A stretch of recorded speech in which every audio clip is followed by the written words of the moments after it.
So yeah, thanks for the introduction, folks. My name is Justin Beheimer. I'm from Fifth Third Bank. Going to take a little bit of a different approach than our first two presenters and kind of talk through Fifth Third's journey into what we've been doing the last couple of years, leveraging Amazon to really modernize our entire core stack across the bank, from our backend to our channels, how we've done that with Amazon, our shared services, shared architectures, and kind of walk you through the entire journey here in the next 25 minutes or so.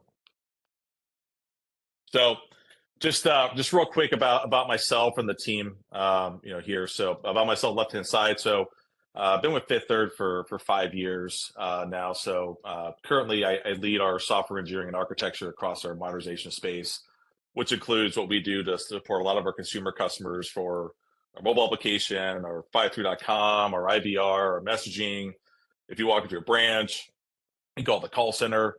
Our core backend domain services, which we'll talk about here in a little bit. Our architects that help us drive forward the future, our operations, and a big surge in what we do for quality engineering. Before that, at Fifth Third, I spent my first couple years here building out our cybersecurity engineering practices. And before that, I spent my entire career at GE. Before it was went through some divestitures the last couple of years on a lot of deeper cyber work across red teaming, identity, cloud. Got a lot of experience, a lot of really cool things during my time. On the right hand side, I've got a really great team. We're spread out across 42 different engineering squads today. Some of those squads are very heavy Java backend that build all of our core domain services, and the other set is a lot of our channel teams that are iOS, they're Angular, they're Android. We got some backend, right, and quality engineers that help take those services and build great experiences for our customer. And for us, we're pretty simple tech stack in terms of what we do with Amazon and Java and iOS and Android. And we're still very heavy in terms of what we do for onshore and offshore, while still running a really good 24/7 operations to support our bank. So a little bit about Fifth Third, if you've never heard of Fifth Third before. So we've been around for a long time, so since the 1850s, and we support our customers across the board from both consumer, commercial, wealth asset management. We really pride ourselves in a relationship bank on offering our customers a slew of products and capabilities. We are about 213 billion in assets right now, which puts us about 15th in the country in terms of size of the banks. We're predominantly in the Midwest. So if you know where I-75 is, that runs from the top of Michigan all the way to the bottom of Florida, we're in states all across that area, and really growing right now in the Southeast with over 1,000 branches across those 11 states, servicing daily, millions of customers across the board there, and having more and more commercial sites that are opening up on the West Coast, and in some of the mountain regions as well then too. And finally, just about Fifth Third, I always like to pride about what we do for our community, for our folks then too. So just, one of the biggest things is we've been recognized one of the most ethical companies last couple of years. And just in the last couple of weeks, we've been recognized as the 2024 national best and brightest for what we do for our wellness area. Third year in a row for our private bank has been recognized as one of the best for high net worth clients. So Fifth Third does a lot of great stuff out there, and we continue to grow and really trying to do well for our customers. So to kind of get into the story here today is our digital modernization. So and we'll spend some time going through a lot of the stuff in detail in the next couple of slides here. But for us, this really started in 2019, where Fifth Third made an investment of we want to be able to look at the future where we want to get to, and look at modernizing our entire stack, from the core to our middle tiers to our customers, leverage our different channels, really look at a full stack across the board. And the goal was to really build reusable, consumable products capabilities that let us really go after speed to market, reusability, and bring that consistency to our customers on whatever they use and how they interact with us and their accounts. And just say in terms of how we've done that, and we'll walk through this about what we've stood up for squads, shared services, shared architectures to get there. And the reality of kind of where we're at today is, we've done a lot in this space in terms of a pure modernization, but at the same time, we're working on stuff with still 50-year-old mainframe source of records and some older middle tiers that we're slowly, each day modernizing out of what we got. So It's been a fun 5 years so far. And we have a long way to continue to go for our modernization efforts. So, kind of jumping into it. Um, for us, when we started this journey to really get the exec buy-in and get our line of business bought in, we want to really look at a target architecture and target way of how do we actually want to build this ecosystem, right? We didn't want to just go to cloud for the sake of going to cloud or just modernize for the sake of modernization, right? It had to have a meaning and a purpose behind it, for what we would be able to achieve, to meet the regulatory controls, grow the business, and be able to build a strong foundation for the future. So I'll start at the bottom, kind of work my way up here quickly. So like for us, like the core, if you're an FI, is you have a lot of stuff you do for risk and compliance, what you do for your control base area. So for us, it was building that common cyber practice, the common risk management, right? Really leaning into like just service and operational excellence for what we do to ensure that our products and capabilities are up, and scaling at the same time. Above that, you get to a lot of your common different source of records that we have today. So for us, we do deposits, we do loans, we do mortgages, our master data management. You name it, we do every different type of loan or account out there, while partnering with a lot of really key partners in the industry to help make it successful.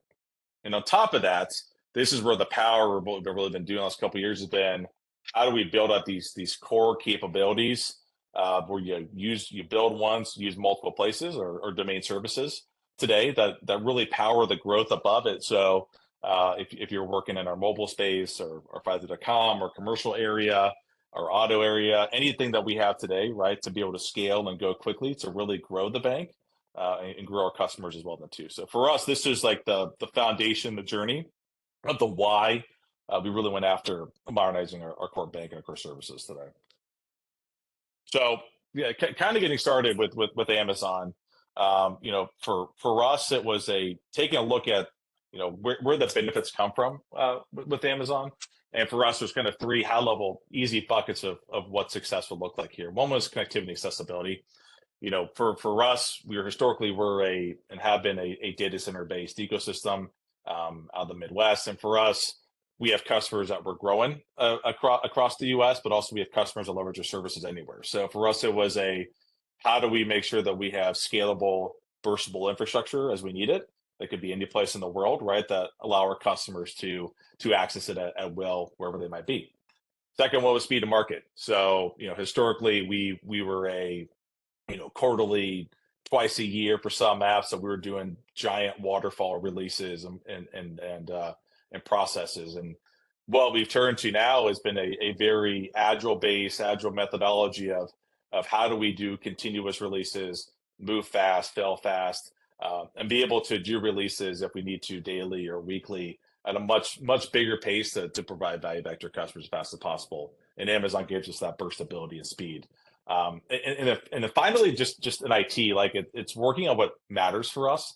We want our software teams to be able to deliver value and not have to worry about the constraints of power or hardware or manual scaling, or just making sure we have enough capacity in the data center.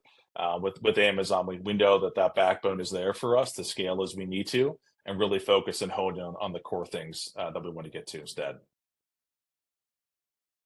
So probably one of the big first areas that we really strived at is how do you build a long-term reusable way of how you think about modernization. And so for us, there's about three different areas here that I'll walk through. First was around just like pure shared servicing. And we really looked at how do you build dedicated groups and dedicated agile squads that are responsible for just core competencies that you'd be looking for, whether that's DevOps, observability, your identity, tokenization, secrets management, how we do our stuff with Kafka for event streaming, right? How do you build secure Amazon accounts? So for us, we've had the last 5 years, and we continue to do is to have dedicated teams whose customer base is our software teams, right? In terms of how do we build and how we continue to iterate on good practices that our teams can leverage and use in a consistent manner without having to go worry about standing up their own within each individual team. Second area is around what we do for our shared libraries and Terraform. So we're really trying to foster a culture of intersourcing development here, where we have standard templates, standard practices, standard libraries out there. I said earlier, we're a very heavy Java Spring Boot shop. So we have a lot of those existing capabilities already bundled together. Same for how we do logging, how we do auth.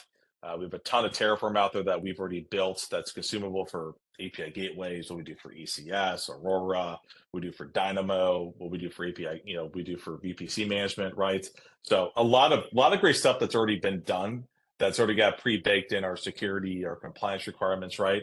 And at the same time, it's in an inner-sourcing model, like teams are able to, look at how do you continue to iterate and make these better, right? Depending on what they're working on, and give that back to our community developers. And this has been a really nice win that's allowed us to stay consistent, but allow us to continue to work on improving these libraries and Terraform as time goes on.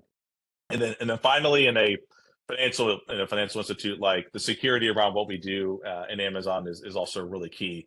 And for us, there's a couple key components that we've built out the last couple of years, and we continue to work on is, how do I do detection, prevention, response, remediation if something was to occur in Amazon? So for us, we've built a construct of what we call our Amazon guardrails today. These are a series of SCPs, or own automated bots, right, that make sure that we're continually meeting the network requirements, the data protection requirements, right?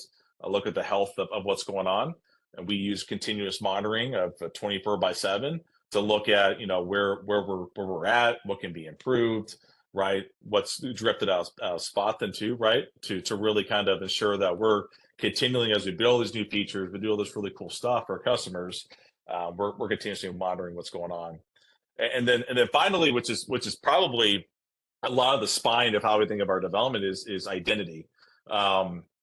It's been out there in the industry for probably 10 years that identity is the new perimeter.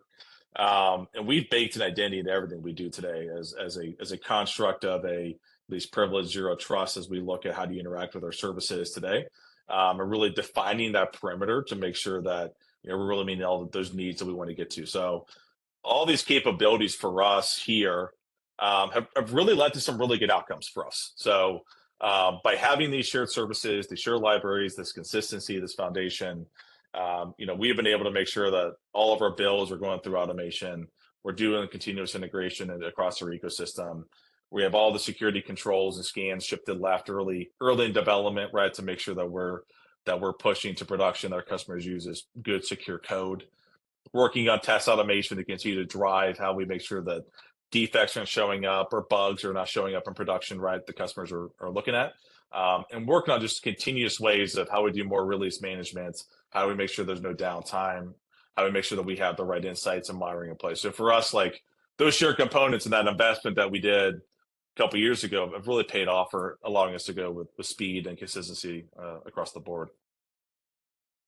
So we talked about all the shared capabilities. I want to talk about what we're doing in our domain space as well. So this is like the how we actually build our applications today too, right? Building those consistently as well. We've shifted to a domain service strategy. So we use what's called the buy-in framework as a reference. So the buy-in framework is a way of how do I have consistencies and different patterns. So I might have within the banking system, I have my accounts. An account could be my deposit account for my checking, my saving, my CD. I might have my loans, my mortgages, my trusts, my HELOCs, whatever, right? That's an account. Those accounts have relationships with parties. Those parties will have, what can be the primary, the secondary in those accounts, right? How do I move money? How do I see my transactions? How do I deal with my debit and credit cards? And there's a lot of slew of other just domains out there. So we have dedicated teams that are out there building these shared domain services that really enable that build once, use many across the ecosystem. And really, it's a standardization of how we deploy these across Amazon too. So just to take an example out there. So if we look at like our card space. So historically, all of our channels today, like our mobile app or our online app, or we walk into a branch, those teams have to develop all the business logic, the rules for debit card activations.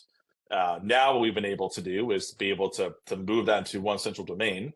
Those domain teams are publishing APIs that are out there available for our channel teams to go consume, build what we call back-end for front-end BFFs, as mentioned at the top here, that they can then build the right experiences and the right capabilities for those customers, be able to integrate very easily, seamlessly, in the same way across the board, really powering by those domains. And Bind has been a really great reference point for us. That's let us really look at how do we build these in a consistent manner and architect those in a consistent manner today then too. So a couple diagrams here of just some simple architectures of how we look at this. So like a BFF, as I mentioned, is kind of like it's a very skinny container that's really meant for like the top level APIs that they would consume from a domain for the experience that they want to show in mobile or an online ecosystem or an IVR. So for us, the architecture is the same, right? We use a lot of heavy API gateways. And then we've done a lot in terms of just leveraging ECS as our primary way of doing compute, where we can easily scale those out across any availability zone in a region or multi regions, right? Keeping the architecture pretty simple, pretty nimble, but also pretty resilient, and be able to scale those across the board on the left hand side. On the right hand side, the domains get a little bit more detailed on what they do.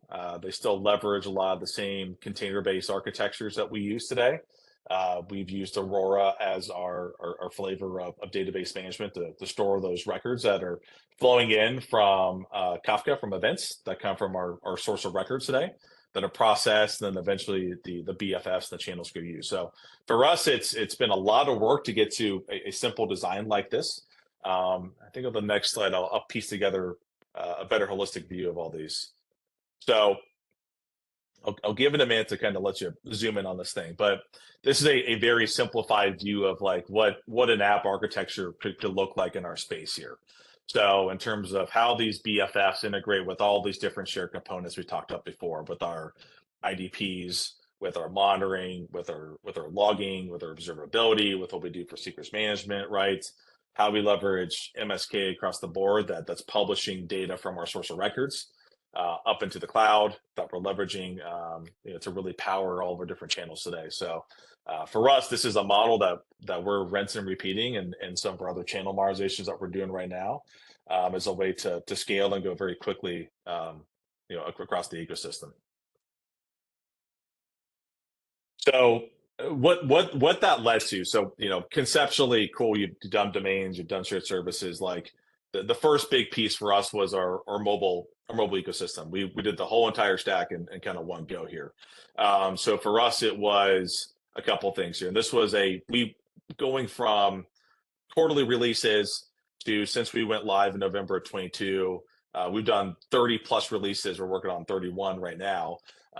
Being able to iterate extremely quickly because the architecture, the shared services, the shared capabilities are all living on Amazon, has allowed us to really power net new services and really get things out to our customers. So for us, this has enabled hundreds of new iOS and Android screens, hundreds of APIs, experiences, standing up a number of domains that interact with our new source of records in some cases, some of our older middleware then too, as we peel them away. But being able to rely on Amazon high availability that's out there. We know that they can scale automatically. What we know to do for ensuring that we have observability in all the stacks, the security of it well. We know that this is a model that works for us as we've got millions of logins that occur daily and monthly in our mobile space. And this architecture scales, and for us, that's a huge piece, and it's a huge validation of these ways of thinking differently in a financial institute. Is it does work.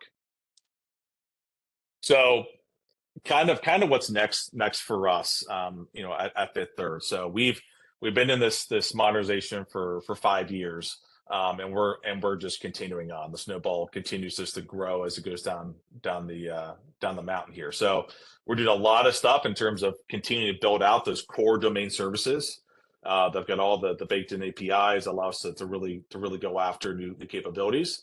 Our channels are continuing to add new functionality, to modernize, to get to that consistent architecture, consistent patterns. And this is really letting Fifth Third, right? We're the 15th biggest bank. We're not Chase, we're not BOA, but getting to this allows us to be a lot swifter, efficient, speed to market, right? While really matching some of those folks, and at the same time, we're continuing to grow our own organization. So as well too, we're bringing in more and more engineering talent into the org. Where we're going with Amazon continues to be the backbone of what we do here. And for us, it's we're always looking for ways to add in more resiliency, security, self-healing, right? Chaos engineering to continue to better our services to be as reliable as possible. And we're kind of exploring too, like a lot of FIs are, in terms of where AI is going. That's either an enabler for our developers today to continue to let them develop great experiences and code for our customers, or other services that we could take advantage of to bring in new features as well too. And then just finally, as somebody who's been a part of this journey for the full 5 years, if you're an FI and you're looking at trying to grow on Amazon and get your business aligned to it, just a few recommendations from my own personal experience here. It's one is having that cohesive cloud strategy. Just moving an app to an EC2 or to an ECS container, that's cool. But there's a lot of value add that enables the business to get going. So having a really robust cloud strategy is a long way. Bringing your risk, compliance, regulatory audit partners along for the journey is super critical. So they understand, the value add and what's going on, implementing that robust controls and control monitoring and detection and remediation, investing in training, right, to upskill all those folks that might be in your software space or your line of business.